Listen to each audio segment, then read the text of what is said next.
It is not. We have never talked about figures. Louder and clearer. The question was, is it correct that we have demanded 2 billion in the rent? The answer is no. We haven't quoted any figure. What we have asked is this. We want a study.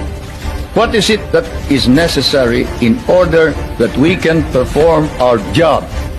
You and I know that if the Philippines is attacked, the United States is not necessarily bound to immediately react, because the provision of the Mutual Defense Pact is that you will immediately take steps as is necessary to meet the contingency in accordance with your constitutional processes. What does that mean? That means that you go to the Senate and the House of Representatives.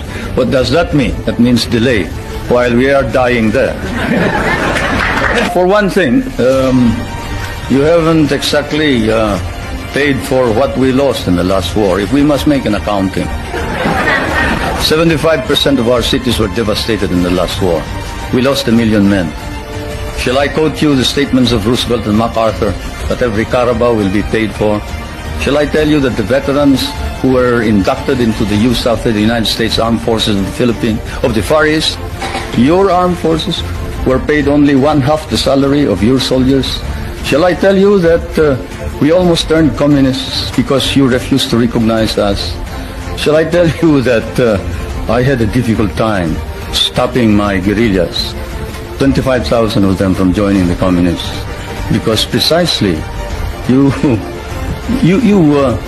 sort of forgot that we had done the fighting for you, you know, and we were parts of your armed forces.